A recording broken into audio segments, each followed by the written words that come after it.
Hello साथियों, स्वागत है हमारे यूट्यूब चैनल पे। दोस्तों, शिक्षण अभिरुचि के इस क्लास में आज जो हमारा क्लास होने वाला है 10वां क्लास है। दोस्तों, अगर इससे जो है आपने पिछला कक्षा अगर नहीं देखा है, पिछले क्लासेस अगर आपने नहीं देखे हैं तो उसको आप जरूर जाके देखिएगा। हमारे चैनल पे जाएंगे और प्लेलिस्ट पर आपको इसका सारा वीडियो है ना, प्लेलिस्ट बना हुआ है शिक्षण अभिरुचि के उस पर, तो आपको सारी वीडियो जो है देखने के लिए मिल जाएगी, है ना। हम जो इस सीरीज में तैयारी जिस चीज एग्जाम के लिए कर रहे हैं तो उस एग्जाम के बारे में थोड़ा सा मैं जानकारी जैसे हर वीडियो में देते आया हूँ, वैसे ही इस वीडियो में भी थोड़ा सा बताना चाहूंगा। अगर आप छत्तीसगढ़ से हैं और अगर आपको बीएड या फिर डीएड का जो बीएड और प्री डीएलएड इंट्रेंस एग्जाम 2025 में अगर आपको फाइट करना, एग्जाम देना है, और अगर आपका एम है कि मैं एक टीचिंग लाइन में जाऊं, डीएड या फिर बीएड करना हो, तो ये वीडियो आपके लिए बहुत ही महत्वपूर्ण हो सकता है। जो भी यहाँ पर हम जानकारी देने का प्रयास करते हैं आपको जरूर शुरू से लेकर के अंत तक का देखना चाहिए, है ना। अगर वीडियो आपको अच्छा लगता हो हमारा तो वीडियो को लाइक करेगा। चैनल पे अगर पहली बार आए तो जरूर चैनल को सब्सक्राइब करिएगा और अपने साथियों तक जो है हमारे इस वीडियो को ज्यादा से ज्यादा शेयर करने का करिएगा ताकि उनको भी ये जानकारी मिल सके। तो दोस्तों, हम इस सीरीज में पूरे, है ना, शिक्षण अभिरुचि के बारे में बात करते हैं। और हमने पहले वीडियो में इसके सिलेबस के बारे में सारा कुछ बता दिया कि डीएड बीएड का क्या सिलेबस होता है, आपको किस प्रकार से तैयारी करना है। और शिक्षण अभिरुचि को फोकस करने का हमारा मकसद यही है क्योंकि ये ज्यादा नंबर का वेटेज रखता है और बहुत ही आसान सा सब्जेक्ट है और आसान सा टॉपिक है, जिसको आप अगर 1 से 2 बार अगर रिवील कर लेते हैं, रिवीजन कर लेते हैं, तो आपको सारी चीजें जो है कॉन्सेप्ट समझ में आ जाता है ना। जो हमारा शिक्षण अभिरुचि है इसी को जो है इंग्लिश में क्या बोला जाता है, टीचिंग एप्टीट्यूड बोलते हैं, है ना, जो कि अपने यहाँ पर 30 नंबर का वेटेज रखता है, जो महत्वपूर्ण होता है ना, प्री इंट्रेंस एग्जाम के लिए। तो ये जो क्लास हमारा 10वां क्लास है दोस्तों, अगर आपने इसका पिछला नहीं देखा होगा तो उसको आप जरूर देखिएगा। और टॉपिक का नाम है हमारा शिक्षण व्यवसाय, जो इससे टॉपिक महत्वपूर्ण हर एक टॉपिक है अपने आप पर और हर चीज को आपको बारीकी से पढ़ना है ना। अगर आप डीएड या फिर बीएड की प्रवेश परीक्षा की अगर तैयारी कर रहे हैं 2025 में, तो आपको इसकी संपूर्ण तैयारी हमारे चैनल के माध्यम से कराई जाएगी, ठीक है ना। आपको रीजनिंग, हिंदी हो गया और शिक्षण अभिरुचि जैसे जो मेन जो स्कोरिंग सब्जेक्ट है उसको हम कवर करेंगे पूरे, है। तो अगर आपको एक गवर्नमेंट सीट चाहिए डीएलएड के लिए तो आप अभी से अपने तैयारी को में जुट जाइए, है ना, और हमारे साथ जुड़कर अपने तैयारी को और बेहतर करिए। इस बार जो है आपका सीट ताकि मतलब पक्की एक सरकारी सीट में हो सके, सरकारी कॉलेज में एक सीट जो है आपको मिल सके। तो चलिए इसी टॉपिक पर हम बात करते हैं इस पूरे वीडियो में, तो आगे चलेंगे इसी में। हमारा जो टॉपिक है सॉरी दोस्तों, टॉपिक पर हम आते हैं और इसी में सारा कुछ जो है पूरा जैसे हम पिछले वीडियो में जो हमारे पूरा सीरीज चल रहा है ये पूरा भी थ्योरिकल के ऊपर है, थ्योरी क्लास के ऊपर बेस है। थ्योरी के बाद हम कुछ काच एमसीक्यू को देखते हैं और पूरा हमारा जब थ्योरी हो जाएगा, सारे सब्जेक्टों का जब कवर हो जाएगा, इसके बाद जब मैं जैसे जैसे टाइमिंग आते जाएगा एग्जाम का, वैसे वैसे मैं सारा चीज जो है एमसीक्यू को बहुत सारा एमसीक्यू कराऊंगा जिससे आपका और भी कॉन्सेप्ट अच्छे से क्लियर हो सके, ठीक है। तो चलिए आते हैं क्लास पर। क्लास हमारा रहने वाला है 10वां, टॉपिक का नाम है हमारा शिक्षण व्यवसाय। ये किस तरीके से हमारे शिक्षण अभिरुचि में है इसके बारे में हम समझेंगे। शिक्षण जो है व्यवसाय किस तरीके से महत्वपूर्ण है, कितना योगदान है, इससे क्या महत्वपूर्ण बातें हैं इसमें कही जाती हैं जो आपको ध्यान में रखनी है। हर एक थ्योरी पॉइंट को आपको ध्यान से रखना है और ये सारी चीजें आपके लिए बेहद ही महत्वपूर्ण हो सकती है, ठीक है। तो बात करते हैं इसमें शिक्षण जो व्यवसाय है, तो आते हैं थ्योरी में। किसी भी व्यवसाय में सफलता अर्जित करने के लिए व्यक्ति को अपने व्यक्तित्व के अंदर मौलिक परिवर्तन लाने पड़ते हैं। अगर आपको किसी भी व्यवसाय में अगर आपको सफलता चाहिए, है ना, तो आपको अपने ही अंदर जो है व्यक्ति अपने अंदर जो है कई सारी मौलिक परिवर्तन लाने पड़ते हैं, कई सारे नियम को परिवर्तन करने पड़ते हैं और अपने आप से मोटिवेशन होकर के उस कार्य को हम जब किसी भी कार्य में अच्छे से मन लगा करके जब करते हैं तभी हमें वो सारी चीजें सफलता मिलता है, ठीक है। देखेंगे इन मौलिक परिवर्तनों के परिणाम स्वरूप ही मानव निष्ठा लगन के साथ ईमानदारी पूर्वक अपना कार्य कर सकता है। जब तक आपके अंदर मौलिक परिवर्तन परिणाम स्वरूप ऐसे अगर लगन भी नहीं है, निष्ठा भी नहीं है, किसी काम को लेकर के ईमानदारी पूर्वक अगर आप नहीं करेंगे तो उस कार्य में आपको क्या है कि सफलता मिलना मतलब बहुत कठिन हो जाता है। यह निष्ठा एवं समर्पण सकारात्मक दृष्टिकोण के कारण ही उत्पन्न करता है। अगर आप किसी को काम को कर रहे हैं और उसमें आपके प्रति जो है सकारात्मक दृष्टिकोण है, अच्छा अगर विचार रखते हैं और उस काम को निष्ठावान सारा चीजें जो है अपने कर्तव्यों का पालन करते हुए सही तरीके से अगर निर्वहन करते हैं तो आपको इसमें सफलता जरूर मिलेगी, है ना। व्यवसायिक जो है निष्ठा एक ऐसा गुण है जो व्यक्ति के अंदर व्यवसाय के प्रति लगन, निष्ठा, रुचि, आत्मविश्वास एवं संपूर्णता का भाव उत्पन्न करता है। ये सारी चीजें आपको याद रखना है, हर एक लाइन आपके लिए इंपॉर्टेंट है, इसको आपको समझना है, रटना नहीं है, आपको इन सारी बातों को, शब्दों को समझना है कि ये क्या कहता है, इस टॉपिक में किन किन बातों को ज्यादातर फोकस किया जाता है ना। आगे देखेंगे तो शिक्षण व्यवसाय के लिए भी ऐसे आधारभूत गुणों की आवश्यकता पड़ती है और शिक्षण व्यवसाय एक अति संवेदनशील एवं कठिन कार्य माना जाता है। इसीलिए शिक्षक को पूरी लगन, निष्ठा, परिश्रम और संपूर्णता के साथ कार्य करना होता है। ठीक है, मतलब किसी भी कार्य को अगर किसी शिक्षण व्यवसाय में जो है आपको अगर कार्य करना है तो पूरी लगन, ईमानदारी, निष्ठा, है ना, ये सारी चीजें, परिश्रम, संपूर्णता के साथ अगर कार्य करेंगे तो आपको जरूर जो है शिक्षण जो है व्यवसाय में आपको सफलता मिलेगी।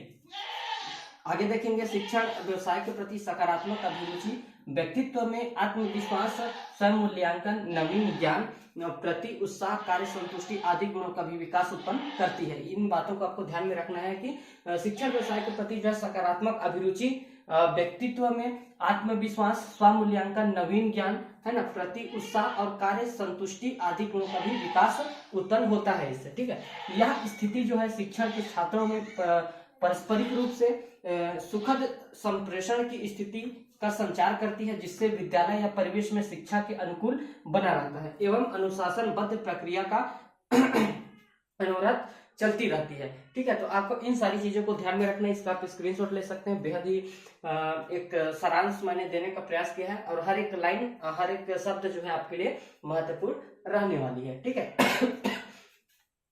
इसी में आगे चलेंगे।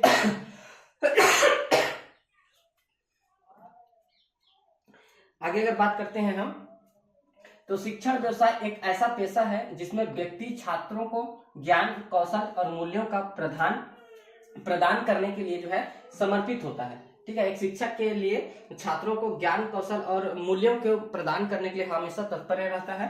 ठीक है, यह एक महत्वपूर्ण और सम्मानित व्यवसाय है जो समाज के विकास में भी महत्वपूर्ण भूमिका जो है निभाता है ना।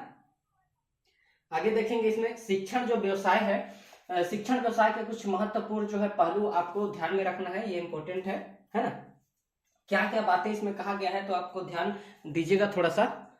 क्या क्या है इसमें दिया, क्या है, ज्ञान प्रदान करना। ज्ञान प्रदान करना किस तरीके से हो सकता है तो देखेंगे इसको। शिक्षक जो है छात्रों को विभिन्न विषयों में ज्ञान प्रदान करते हैं, जैसे कि गणित, विज्ञान, भाषा, इतिहास इत्यादि जो है तरह तरह के औपचारिक और अनौपचारिक दोनों तरीके से जो है शैक्षणिक और गैर शैक्षणिक जो है दोनों तरीकों से एक शिक्षक अपने छात्रों को ज्ञान प्रदान करता है, चाहे वह विषयवार हो या फिर विषयवार ना हो, और चाहे हिंदी, गणित, भाषा, जितने भी संस्कृतियां हैं, मूल्य हो, कर्तव्य हो, इन सारी चीजों के बारे में एक शिक्षक अपने बच्चे को ज्ञान देने का प्रयत्न करते रहते हैं। ठीक है, आगे देखेंगे कौशल का विकसित करना, ये किस तरीके से होगा तो देखेंगे यहाँ पर शिक्षक छात्रों को महत्वपूर्ण कौशल विकसित करने में मदद करते हैं, जैसे कि समस्या समाधान, आलोचनात्मक सोच, संचार एवं टीम वर्क। ये इस तरह से जो है कौशल विकसित करते हैं कि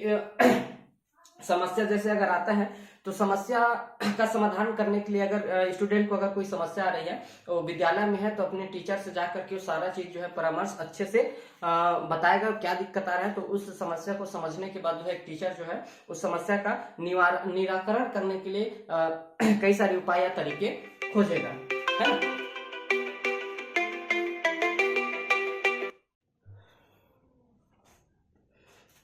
आगे देखेंगे हम मूल्यों को बढ़ावा देना। मूल्यों को किस तरह से बढ़ावा देता है इसको समझेंगे। तो शिक्षक जो है छात्रों में नैतिक मूल्यों, सामाजिक जिम्मेदारी और नागरिकता की भावना को भी बढ़ावा देते हैं। ठीक है, इन सारी चीजों को आपको ध्यान में रखना है। आगे देखेंगे छात्रों को प्रेरित करना, किस तरीके से छात्रों को प्रेरित, एक शिक्षक के नाते आपको इन सारी शब्दों को, बातों को आपको ध्यान में रखना है कि क्या क्या शब्द बार बार उपयोग में आ रहे हैं, है ना। शिक्षक छात्रों को सीखने के लिए हमेशा प्रेरित करते रहते हैं और उन्हें अपनी पूरी क्षमता तक पहुंचने में अपनी पूरी क्षमता तक पहुंचने में क्या है, मदद करते हैं। आगे देखेंगे समाज सेवा करना, समाज की सेवा करना।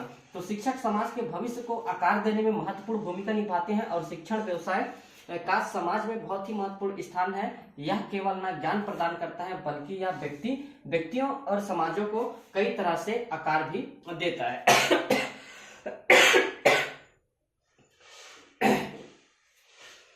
ठीक है,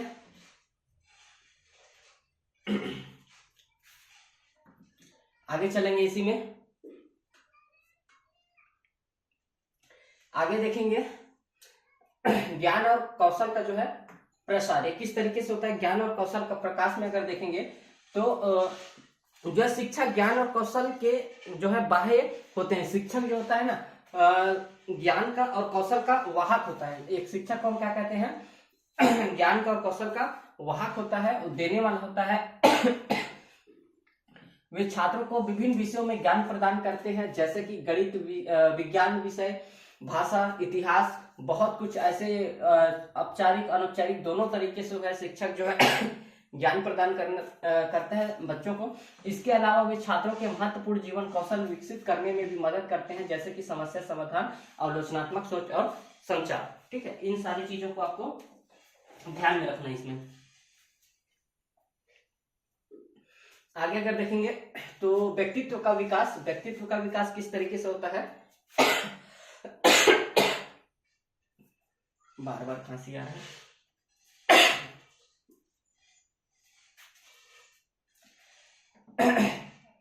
शिक्षण केवल ज्ञान प्रदान करने के बारे में नहीं होता है, यह चरित्र निर्माण में भी के बारे में भी होता है। और शिक्षक जो है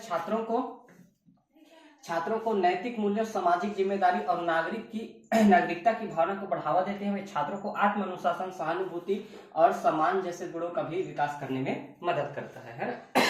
कहने का मतलब है कि व्यक्तित्व के विकास में भी इसका महत्वपूर्ण योगदान रहता है ना, जिसमें बच्चे का जो नैतिक मूल्यों, नैतिक विकास है ना, सामाजिक विकास, चरित्र निर्माण, इन सारी चीजों के बारे में जो है एक शिक्षक जो है उसके व्यक्तित्व का विकास करता है। आगे देखेंगे तो सामाजिक विकास के बारे में भी वही चीज है।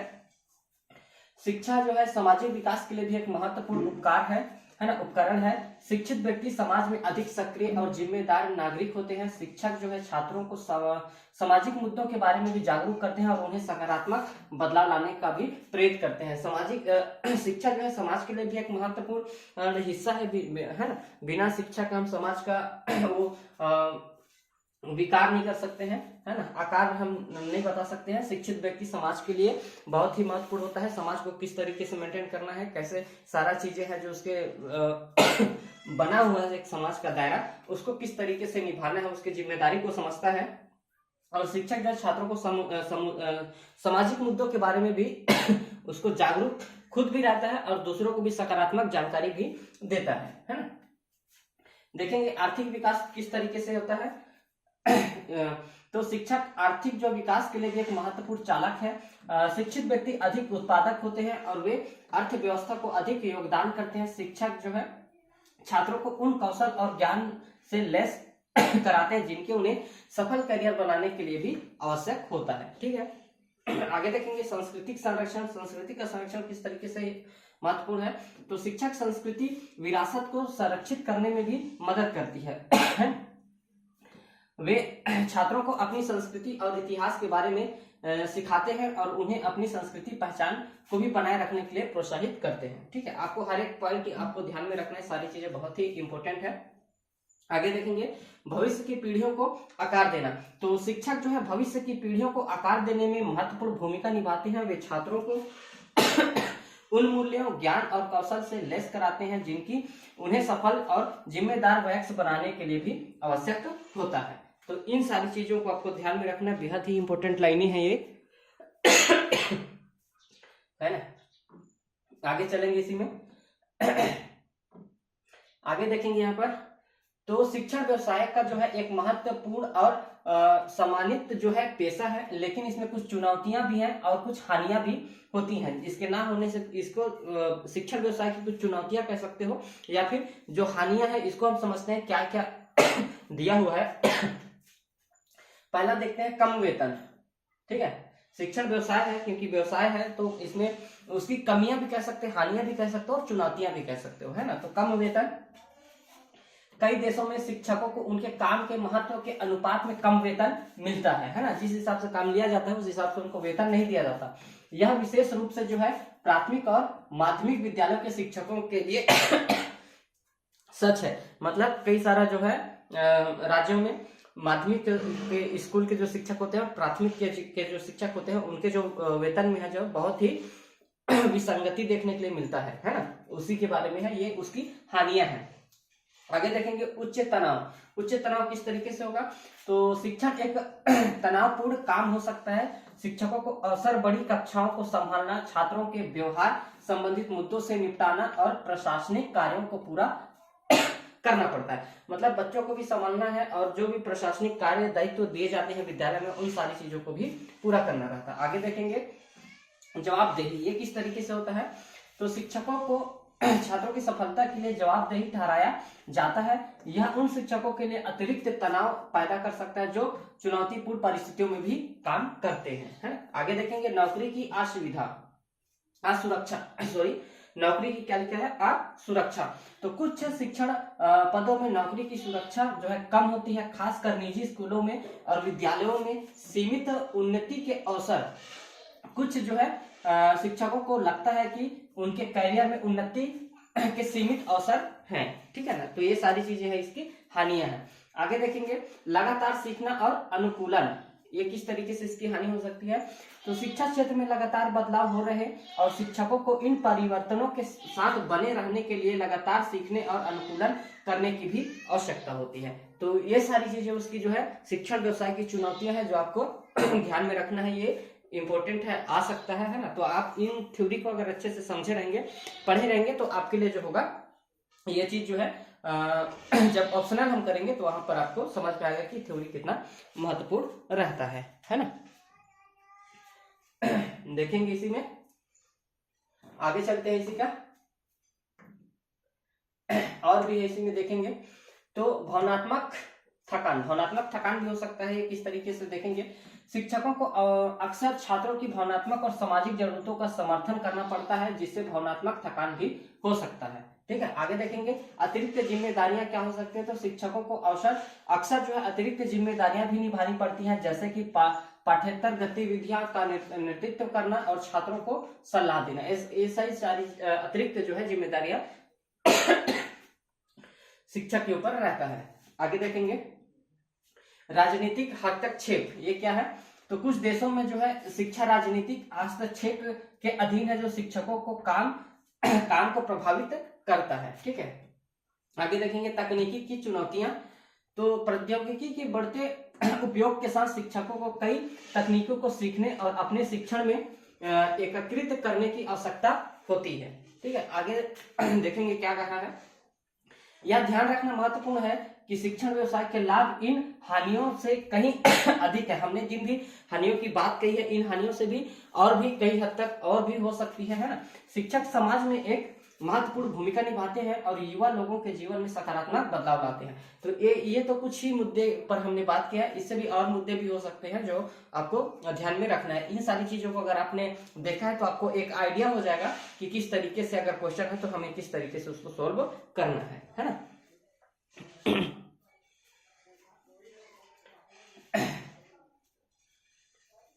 इसी में आगे चलेंगे। इसी में अगर हम देखेंगे तो शिक्षण व्यवसाय के आवश्यक योग्यताएं हैं जो आपको ध्यान में रखना है। क्या क्या हो सकता है योग्यताएं, इसको हम समझेंगे थोड़ा सा। एक विशिष्ट विषय में मजबूत ज्ञान और कौशल होना, मतलब अब जिस भी सब्जेक्ट हो एक शिक्षक के लिए एक विशिष्ट विषय का उसका उस विषय को लेकर के अच्छा कौशल हो, है ना, उसका पकड़ अच्छा हो, उसको ज्ञान उस सब्जेक्ट के बारे में मजबूत हो, पकड़ हो, है ना। आगे देखेंगे छात्रों के साथ प्रभावी ढंग से संवाद करने की भी क्षमता होनी चाहिए। छात्रों के साथ किस तरीके से व्यवहार बात करना है, संवाद किस तरीके से करना है, कैसी स्थिति में हम क्या चीज शब्दों का उपयोग करें, इसके बारे में भी उसके पास क्षमता, भरपूर संवाद करने की क्षमता अच्छा बेहतर होना चाहिए। धैर्य, सहानुभूति और समझदारी होनी चाहिए। शिक्षा के प्रति जो है समर्पण और उत्साह होना चाहिए। लगातार सीखने और विकसित होने की इच्छा होनी चाहिए। तो ये कई सारी योगदान है ना, योग्यताएं हैं जो शिक्षण व्यवसाय के लिए आवश्यक कहा गया है ना। आगे और देखेंगे इसी में। तो अब थोड़ा सा और लाभ समझ लेते हैं एक लाइन में, बहुत ही आसान है। तो यहाँ पर देखेंगे शिक्षण व्यवसाय के कुछ कुछ लाभ है जो हम यहाँ पर देखेंगे। समाज में योगदान करने का अवसर देता है, युवा लोगों के जीवन में सकारात्मक बदलाव लाने का अवसर करता है, बौद्धिक रूप से उत्तेजक और पुरस्कृत करियर बनाने में मदद करता है, लगातार सीखने और विकसित होने का अवसर प्रदान करता है, कई शिक्षण पदों और नौकरियों की सुरक्षा और लाभ देता है। ठीक है, ये तो कुछ और भी लाभ है। आगे देखेंगे तो शिक्षण व्यवसाय के प्रकार देख लेते हैं, किस तरीके से शिक्षण व्यवसाय कितने प्रकार के उसको समझ लेते हैं। तो आपको ध्यान में रखना है, प्राथमिक विद्यालय के शिक्षक शिक्षण व्यवसाय का एक प्रकार है, माध्यमिक विद्यालय का शिक्षक ये भी शिक्षण व्यवसाय का एक प्रकार है, और विश्वविद्यालय के प्रोफेसर ये भी शिक्षण व्यवसाय के एक प्रकार है, विशेष शिक्षक ये भी एक शिक्षण व्यवसाय का क्या है, व्यवसाय है, और ऑनलाइन शिक्षक के भी ऑनलाइन शिक्षक भी एक शिक्षण व्यवसाय का एक प्रकार है। ठीक है, तो आपको इन सारी चीजों को ध्यान में रखना है जो बहुत ही महत्वपूर्ण है ना। तो थ्योरी क्लास में इतना ही दोस्तों, है ना।